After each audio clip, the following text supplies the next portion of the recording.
pick up. And I think this, where the Tea Party strengths are is in kind of biting off the fringes of this big group in the middle that is only involved in politics around election times. And there's you know, the way I look at it, there's basically three groups. There's one group of people who believe what we believe and know it. And we're all here, right? And the Tea Parties really kind of drew those people out. A lot of them were folks who didn't realize there were ordinary people who believed what they believed.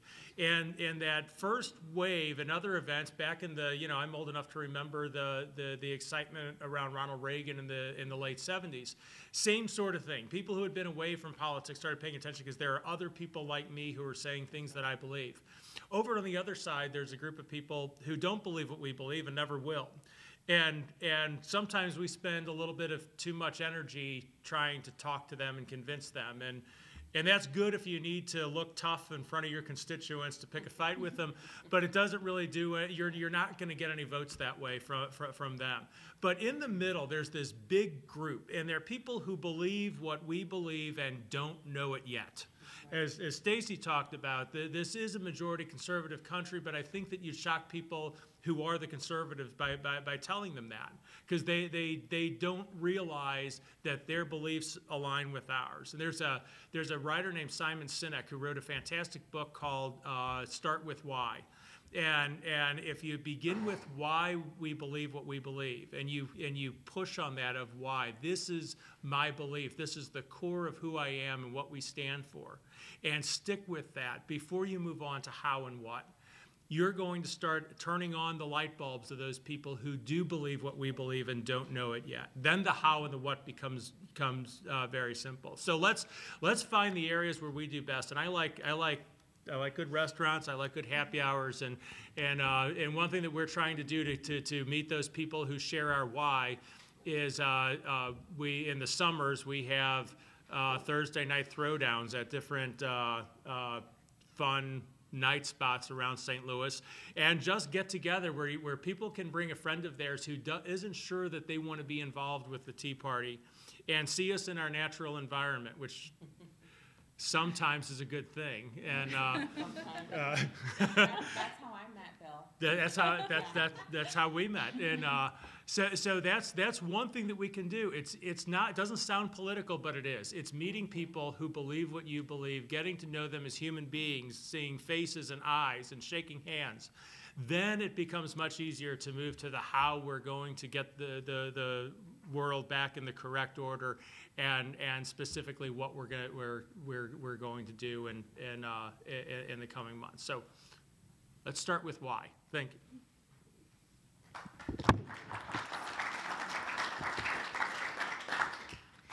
You know, during my opening, I forgot probably one of the most important things that I should have mentioned, and that was in 2010, I was a candidate to the Missouri House of Representatives. I ran in a very, very Democrat community where we had not had a Republican candidate since 2002.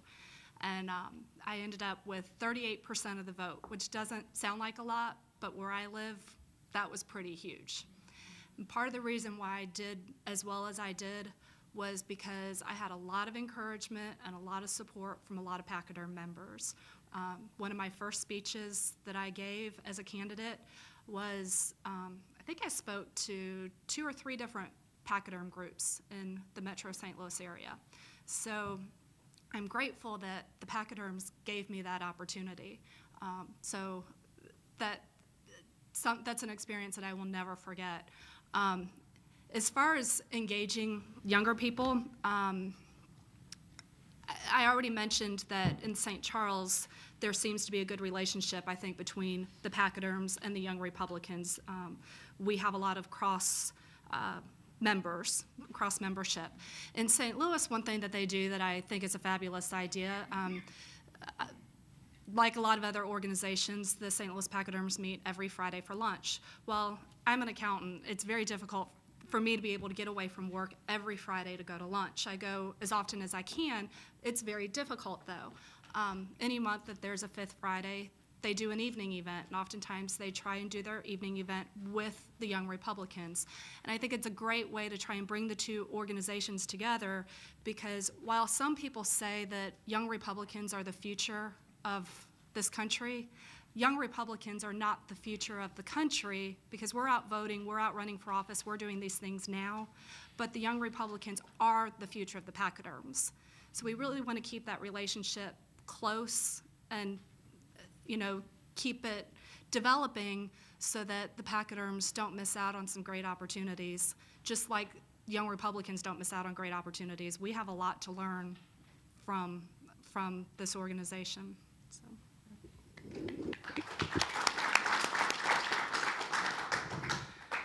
One of the most important things for me that I would recommend to anyone about working with other groups is to recognize each group for what it is, and don't expect any other group to be just like the other one.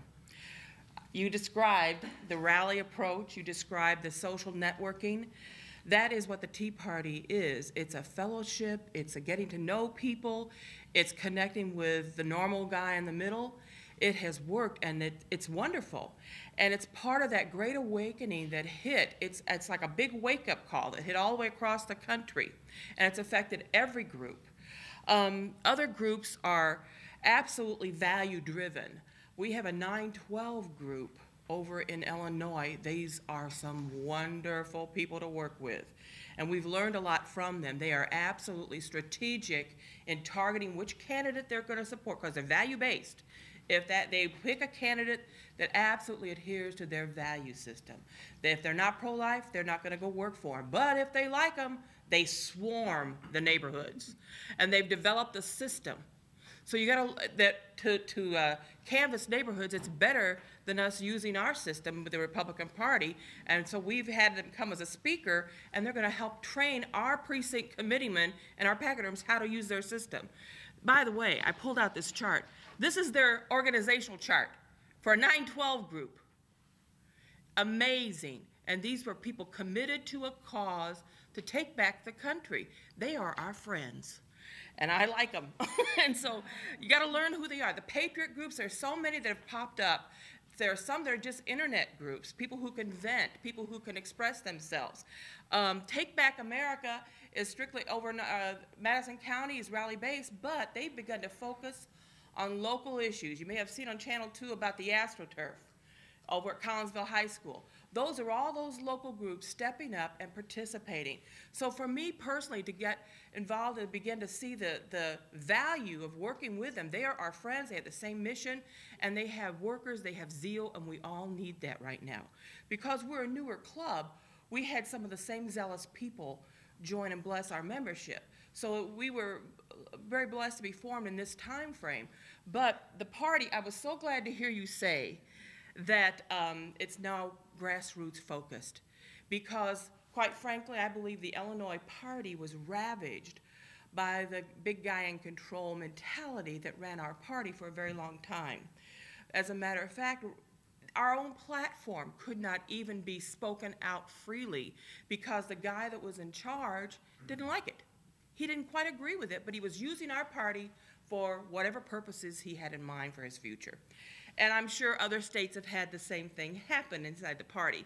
So this grassroots approach, we are blessed to have a younger county chairman who is very tuned into the grassroots and has done a lot to break down old cliques inside even our local county party and our state party among chairmen. Those cliques have to go. We have to have unity. We have to adhere to our principles and our platform and draw the people who really believe what we really do believe.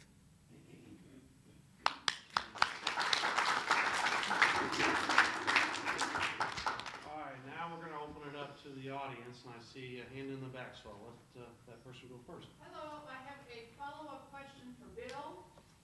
You had talked about your Thursday night throwdowns.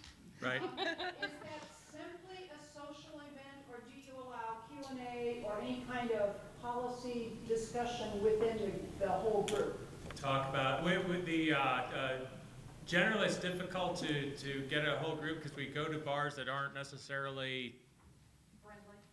Well, it's not that they're not friendly. It's just that they're not closed off for us, and there's usually too many of us to have like a private room. We'd spill over into everything. So now here's an example of what does go on though, is that it happened the first 3 or so in a row.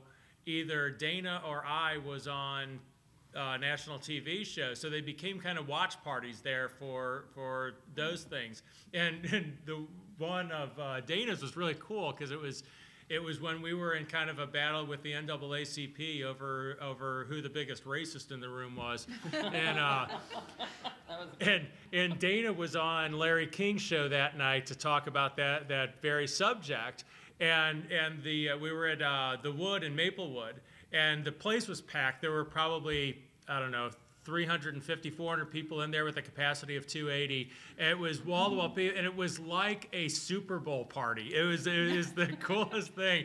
Just dead silence in a bar. There's 400 people and just absolute dead silence except for the TV. And then these big cheers going up for 5 minutes. Yeah, I just kind of sat back and watched it. So so was there conversation? Absolutely, but the conversations tended to be very small, and that's intentional because what we really want is people to meet each other and get to like each other. Then it becomes really difficult for a 10-degree difference on some policy to cause real problems. That 10% gets blown out of proportion when we don't know the person that we're talking to and we don't trust them. Psychologists and anthropologists tell us that we're capable of knowing about 150 people well enough to trust. And once we get numbers larger than that, it's too big, and we just have to not trust people. And so getting those 150 people that we all trust, and then we send out our little representatives to join other larger clubs of 150 people to trust. That's how our system works. That is the Republican system. And direct democracy only works in small groups like that 150 because otherwise we can't trust them. And I think that's one of the problems with society. So we're trying to reinstill that idea of true Republican government, that we're only going to be represented by people we personally know and trust. So that's the goal of the events. Tom? As a follow-up to that, a lot of things of what we do is with meetup.com. And that's a really good thing that has all kinds of groups from bicycle. We have our merge with the Township Creek for Maryland Heights meetup, and we meet the first Thursday at a place again. And then we bring in other people that have no idea where the Republicans are, and from that, we can funnel them to Pachyderms, to YRs, to other different things and get them involved in townships and stuff. So meetup.com is a really neat thing, and every month you can schedule different things and stuff. Is that a question or just a comment? Well, that was a follow-up to what the hoedown. Can I make a comment about that too, Tom? In that just because you might not be of the age group to be a YR or a Pachyderm or what have you, doesn't mean that you can't go to the meeting. So when you're going to these events like Meetup and someone says, oh, you're interested in hearing such and such talk, well, you know that person's going to be the guest speaker at the Young Republicans meeting next month. Why don't you go and join them? You know, a lot of people forget that while Young Republican membership is 18 to 40, doesn't mean that you can't join the meetings. It's a good opportunity to hear what the young people are doing, but it's also a great secondary opportunity to hear other people that you might not get to hear in a Pachyderm meeting. Dennis? Good morning. Ladies and gentlemen, for the people that are involved with the agencies like the Tea Party, the 912, how does someone that has a new club get the points of contact for these other agencies that might be around in our area without sitting for hours and hours drilling down on a computer? I will use the Tea Party, for example. I Googled it, and hey, here's 9 million clubs close to me, and the first 6 that I try to contact with email, they're non-existent. So it's a little frustrating to not be able to get contact with these groups, like a local site, or I don't want to call Mr. Hennessy and go, hey, who can I call up in northern Missouri? You're too busy for that. So, and for the 912 that you just talked about, ma'am, where do I go to really find out if there's some 912 people starting in my area? If there are so many pop-ups that when you hear about them, it's like, well, how do I do this? How do I contact them? How do we commingle? Well, I actually found my 912 group online. Someone suggested that I join my local 912 group online. So I went online and joined, and then you get emails from them. Bill will have to answer the contact question on the Tea Party. Facebook is one of the best tools, because the problem with a website and an email address is that they can be dormant and you can't really tell. Facebook is a good place because you can look and see the last time there was some activity there, so there's some live. So Missouri Conservative Coalition is one group on Facebook that's very active and has representatives from all those groups. And another one is CAMP, which I believe stands for Carl. I don't know. CAMP. Conservative Action. Missouri People Politics. CAMP. And CAMP is the right. And both of those groups are very active. And for the most part, every functioning 912 and Tea Party or Patriot group in Missouri has a representative in those groups, and I know St. Louis Tea Party does. So that's I hate to force people into Facebook where you have to sign up and be a member, but that's just such a great way to know who's active. Hopefully that's what they're doing in the other meeting, because for us older people, I was not on Facebook until a year ago, and it's like, if you want to contact people, that is the place to go. Forget emails, yep. It is Facebook. And I'll just take a quick minute. For the older generation, which was me, you don't need to put in all your personal information to have a Facebook page. You can even lie about your date of birth. You don't need to use your first name. They don't care. But you have to put in some information to develop that page. Yeah, yeah. Citizens Alliance for Missouri Patriots. There you go. Thank you. Take out the tablets. I hate acronyms because I forget what they stand for. The other nice thing about the Facebook groups is people belong to them even if they're not in that general area. For example, I belong to YR groups, state organizations from all across. I'll monitor those pages every once in a while because sometimes someone will put on there on a page, I'm moving to Missouri, do you know of any YRs there? Well, I'm already on that page, so I just pop right up and say, hey, contact me when you get here. So don't feel like you can only join or look at pages of your local group. Use national, I mean, go all over the place, and you can find pretty much anything in any local area.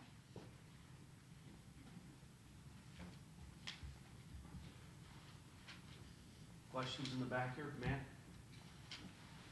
Matt Allen, President Lewis and Clark Pachyderm Club, Treasurer St. Charles Young Republicans, also a candidate for the Missouri House of Representatives here in the 15th. My question is pretty focused to Bill and the Tea Party movement. You know, Pachyderms and Republicans, I'm a member of both, been a member of both for quite a while. We've worked for years within the Republican Party, working for conservative Republican candidates, things of that nature.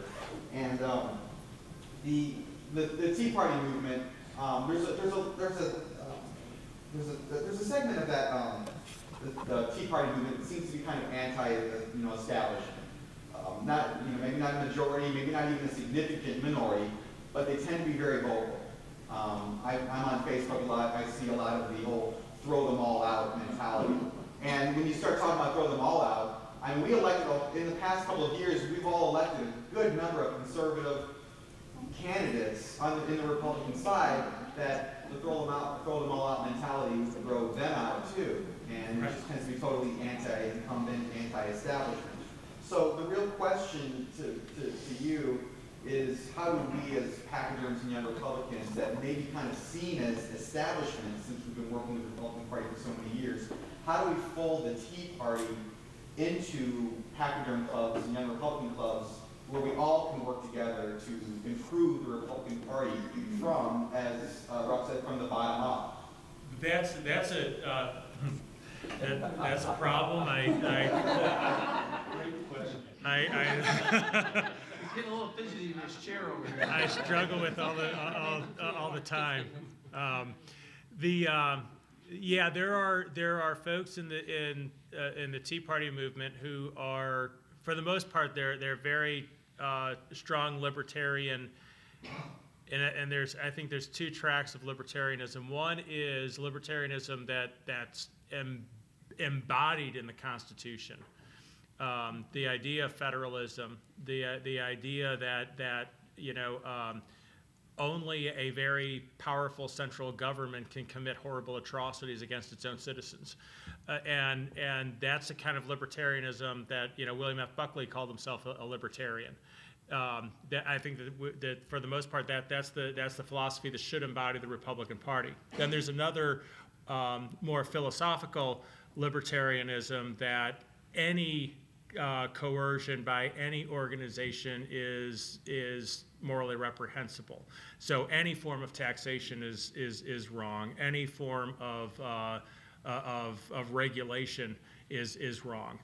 And both of those philosophies, I think, exist within the Tea Party movement in, thankfully, the same proportion as they exist in general society. In other words, there's a heck of a lot more people who understand that society must now and then impose majority will on everyone in order for the society to be around next year to see what improvements have to be made. So you have to deal with it. I think that I know a couple of the people who are more of the moralistic libertarians who might very well have quietly voted for a couple of Republicans last year, even though they had libertarian alternatives. And the reason they did, if they did, and I'm not going to disclose any family secrets here, but if they did, it was because some of those candidates were good personal friends of theirs that actually came about through political activity, but they got to know them, and that bond was too strong for them to break over that, and they realized that Republican candidates were good enough, right? That they would move the ball a little bit to our side and away from Washington. And that's why those personal connections, I think, are so powerful. And without, now, it's very inefficient to go around and meet everybody personally, right?